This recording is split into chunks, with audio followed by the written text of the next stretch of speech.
Hello, friends and neighbors. It's me. It's Clayton. And, since I'm feeling generous, I decided to give you a bonus review, since I saw The Shallows today. Now, you might not know this, but I'm a surfer. So, I'm usually interested in films that take place around the water.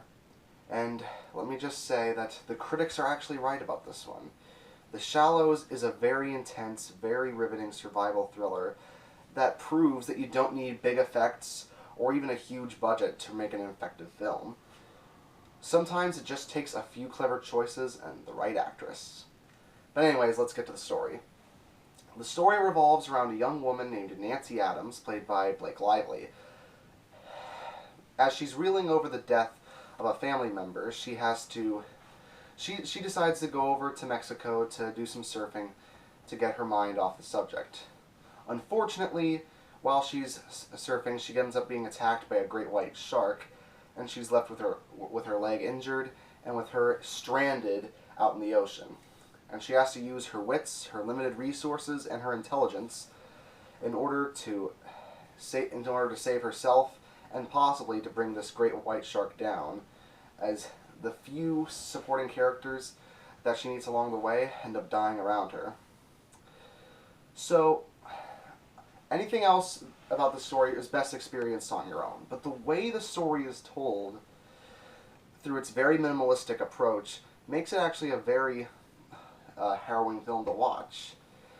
And I know shark movies are often treated with a lot of tropes and cliches that make them very predictable to watch, and in a way, the story here is predictable, but Blake Lively's performance really makes it worthwhile. She's able to emote very well in in a lot of the scenes, and since most of the film revolves around her with no real supporting characters that are given a lot of development, it was important for her to make a good performance, because if she wasn't able to give a good performance, then the whole movie would tank. And thankfully, Lively was the right actress to choose, as you really do feel for her throughout the entire film. You only learn a few things about her character that get you emotionally attached, but what you do learn about her makes you say, I want this lady to survive. And thankfully, she's not a typical damsel in distress, as she has to rely on herself throughout the majority of the film.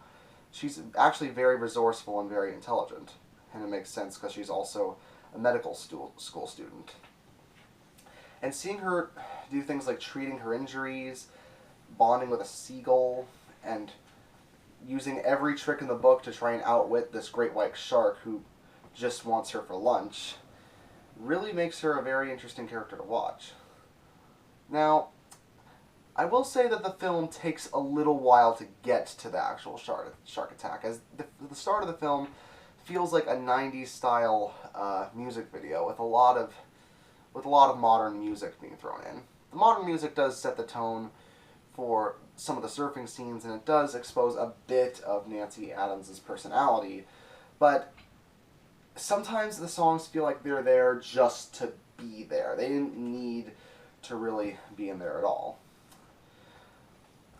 Though I will say, once the film does start to get going, once the shark does finally attack, the film goes from being kind of cringeworthy to being up close, personal, serious, and very exciting.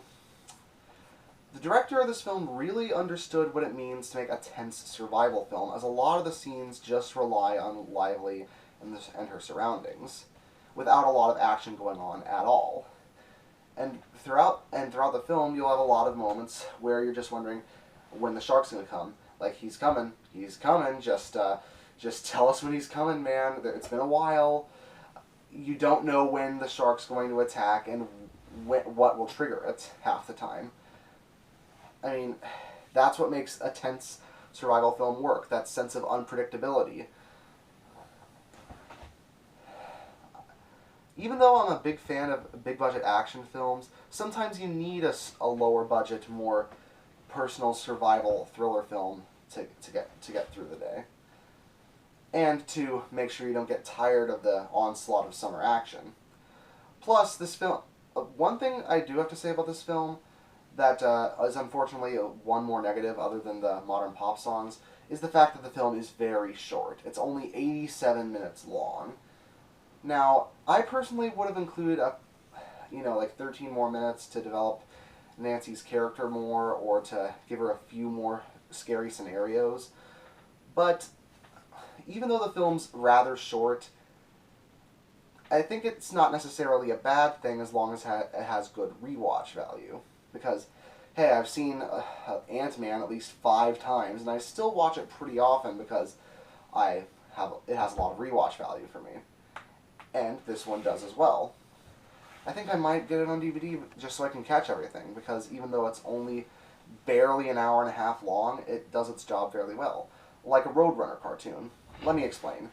The Roadrunner cartoons were able to get away with what they were able to do because it was a very brilliant setup. It had very limited dialogue, a quickly identifiable main character, and literally nothing but chases. It says so much with so little, and it happens to make something interesting with just a few clever choices. The Shallows is the same way. Just because it's all one tale about one woman versus one shark, it doesn't mean it isn't smart, and it doesn't mean it's not a game changer. And that's what I love about this film, from the tension to Lively's performance to the fact that the whole film really reminds us what makes a good survival film. It keeps the audience at the edge of their seat once the shark begins attacking, and the sense of tension never lets up until the very end. That's why I give The Shallows an 8.5 out of 10. See you next week.